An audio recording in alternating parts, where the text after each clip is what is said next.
मुख्यमंत्री योगी आदित्यनाथ झारखंड में ही थे आज।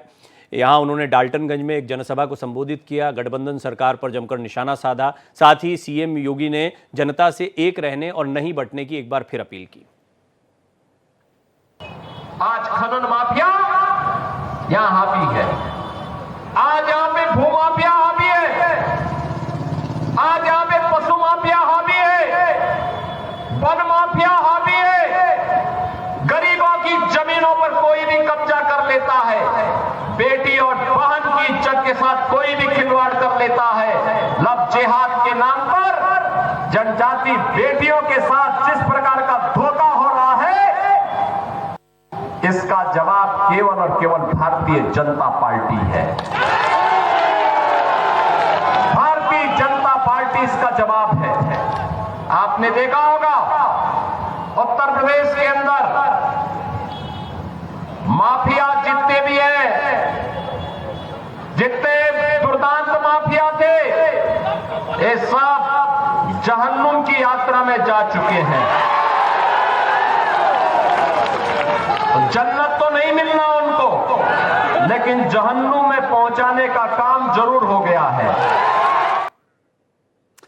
अब देखिए, ये जो पहला चरण है बड़ा महत्वपूर्ण होने जा रहा है। कुछ मुद्दों की हमने बात की है। मेरे सहयोगी मधुकर आनंद मेरे साथ रांची से जुड़ रहे हैं। मधुकर जो हैं वो झारखंड की सियासत को बड़े ज़मीनी तौर पर जानते हैं। मधुकर, यहाँ पर हमने देखा कि अब सभाओं में और ख़ास तौर पर इन सीटों पर जहाँ पहले चरण का मतदान है, डेमोग्राफिक चेंज, घुसपैठियों के बारे में कहना, उनके लिए कानून लाना और चंपई सोरेन का अपमान, ये दो चीज़ें हैं। यानी वो सीटें जहाँ पर भारतीय जनता पार्टी पहले बहुत अच्छा नहीं कर पाई है, इन दो मुद्दों के सहारे अच्छा करना चाहती है। कितना असर जा रहा है? ये एक ट्रायल है या ऐसा लगता है बीजेपी को कि नहीं, इसका असर जमीन तक जाएगा? देखिए प्रवीण जी, सबसे पहले तो मैं बताऊं, आपके सवाल के जवाब पर भी आऊंगा, लेकिन सबसे पहले मैं हवाई अड्डे के पास हूं, रांची एयरपोर्ट जो है वहां हूं। हर 5 मिनट पर एक हेलीकॉप्टर उतरता है। सबसे पहले अभी से 5 मिनट पहले बाबूलाल मरांडी हेलीकॉप्टर से उतर के इसी जगह से सामने से पार हुए, और जहां तक मैं हेलीकॉप्टर को पहचान पा रहा हूं, हेमंत सोरेन का हेलीकॉप्टर अभी अभी मुझे दिखाई दिया उड़ता हुआ और अभी उतरा है। तो हो सकता है हम लोग बातचीत करते हुए उनके काफिले को भी दिखा दें। इस बीच मुझे लगता है कि अमित शाह जी की सुरक्षा में चूंकि उनकी सुरक्षा व्यवस्था ज़्यादा कठोर है, ज़्यादा गृह मंत्री होने के नाते उनकी सुरक्षा व्यवस्था थोड़ी अलग है, तो उस तरह के हेलीकॉप्टर भी जो होते हैं वो भी दिखाई दे रहे हैं। तो प्रचार का शोर थमने से पहले हेलीकॉप्टर का शोर बहुत तेज है यहाँ। अब आता हूँ आपके सवाल पर। जो डेमोग्राफी चेंज का मुद्दा है प्रवीण जी, वो मुद्दा बीजेपी ने बीते 4 महीनों के दौरान बहुत हद तक तो स्थापित किया है, लेकिन जितना माहौल बनाया जा रहा है उस अनुपात में नहीं किया है। क्योंकि जितना माहौल बनाया जा रहा है उस अनुपात में अगर डेमोग्राफी चेंज का मुद्दा संथाल परगना और बाकी इलाकों में स्थापित हो पाया, तो फिर बीजेपी को क्लीन स्वीप करने से कोई नहीं रोक सकता है और झारखंड मुक्ति मोर्चा को भारी नुकसान से कोई नहीं रोक सकता है। लेकिन जो माहौल दिखाई दे रहा है, जो जमीनी हकीकत है, उसके हिसाब से ऐसा बहुत कुछ होता हुआ नहीं दिखता है। लेकिन इसका अर्थ कदापि ये नहीं है कि वो मुद्दा सेट नहीं हुआ है। उस मुद्दे को बहुत हद तक हिमंता बिस्वा शर्मा, बाबूलाल मरांडी, शिवराज सिंह चौहान और उसमें जो कहीं ना कहीं एक भरोसा डालने का काम अमित शाह जी ने किया, प्रधानमंत्री नरेंद्र मोदी जी ने अपने भाषणों में, अपनी बातों में किया। तो मुद्दा तो स्थापित हुआ है डेमोग्राफी चेंज का, लेकिन उस मुद्दे को जितना बड़ा करके, जितने बड़े कैनवस पर दिखाया जा रहा है, शायद उतने बड़े कैनवस पर नहीं हो पाया है। ये तो सामान्य तौर पर सामने दिखाई दे रहा है। इसके पीछे एक बहुत बड़ा कारण है। आदिवासियों के दिमाग में आज भी झारखंड मुक्ति मोर्चा और तीर धनुष की छाप है, और तीर धनुष की जो छाप आदिवासियों के मन में है, वो डेमोग्राफी के रबर से वो छाप मिट नहीं रही है। मिट भी रही है तो मध्यम पड़ रही है, पूरी तरह साफ नहीं हो रही है। इसलिए ये जो हालात हैं, उस राजनीतिक हालात में अभी भी जिन 43 सीटों पर चुनाव हो रहा है, उन 43 सीटों पर झारखंड मुक्ति मोर्चा को नुकसान होगा, लेकिन अपेक्षाकृत उतना नहीं होगा जितना माहौल बन रहा है। बहुत ज्यादा नुकसान होगा कांग्रेस को। कांग्रेस को ऐसा नुकसान होगा कि शायद कांग्रेस आने वाले 5-10 वर्षों तक यहां संभल नहीं पाएगी।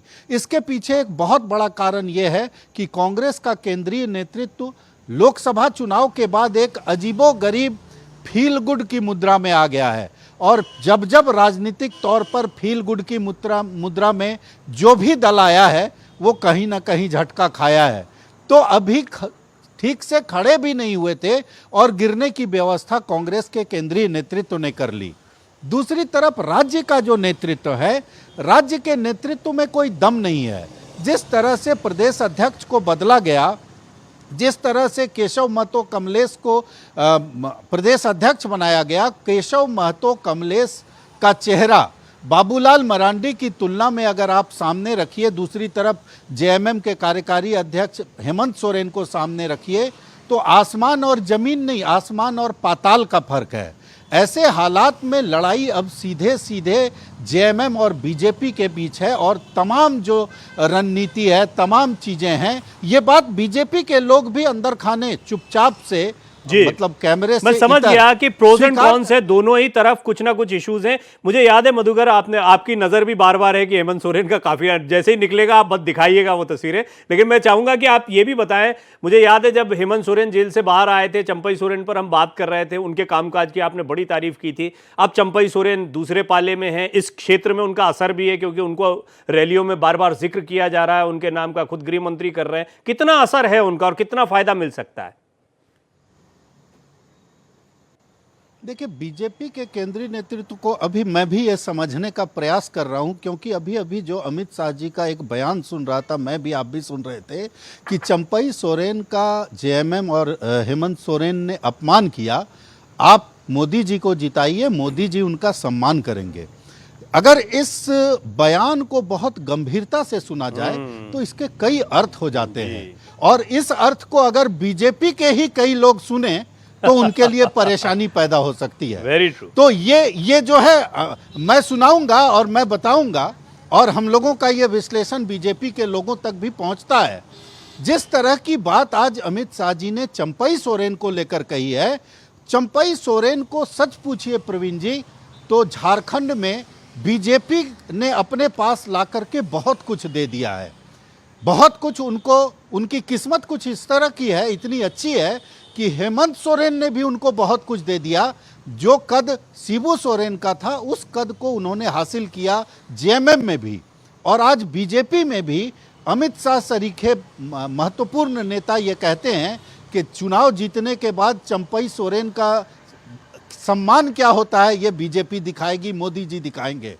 तो ये, जबकि चंपई सोरेन का कद उतना बड़ा नहीं था जितना बड़ा पिछले चुनाव वो बहुत मुश्किल से जीते थे। कोल्हान में ऐसा कुछ नहीं है कि उनका बहुत ज्यादा असर है। अगर असर है तो फिर उनका बेटा आज क्यों हार और जीत के बीच में झूल रहा है, क्यों परेशानी है? अगर चंपई सोरेन बहुत बड़े नेता होते, ये जमीनी बात है, इसमें न इधर की न उधर की, जो सीधी बात है वो यही है कि चंपई सोरेन कोल्हान में उतना बड़ा चेहरा बन नहीं पाए जितने बड़े चेहरे की उम्मीद से बीजेपी उनको लेकर के आई थी।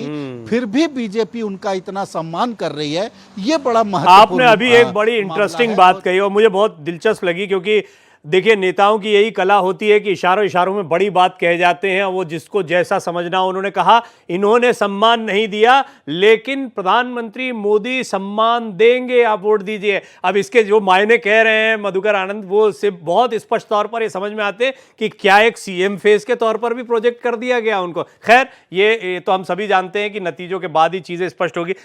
आप कुछ कहना चाह रहे हैं मधुकर शॉर्ट में, फिर मैं एक ब्रेक पर जा रहा हूं जी। प्रवीण जी, मैं बहुत शॉर्ट में एक बात कहना जरूर चाहूंगा। देखिए, अभी तक बीजेपी ने मुख्यमंत्री का चेहरा सामने नहीं लाया है, और मुख्यमंत्री का जो चेहरा बनेगा उसमें अमित शाह जी की महत्वपूर्ण भूमिका होगी। ऐसे में इस तरह का बयान आना, ये चुनाव से 2 दिन पहले बीजेपी के लिए भी नुकसानदेह साबित हो सकता है। जी नहीं, आपने कहा ना कि बीजेपी के लोगों के पास भी ये जाती है एनालिसिस, वो बहुत इंपॉर्टेंट पॉइंट है। इस पर हम बातचीत करते रहेंगे। मधुकर, आपका बहुत बहुत धन्यवाद इस पूरी जानकारी और एनालिसिस के लिए।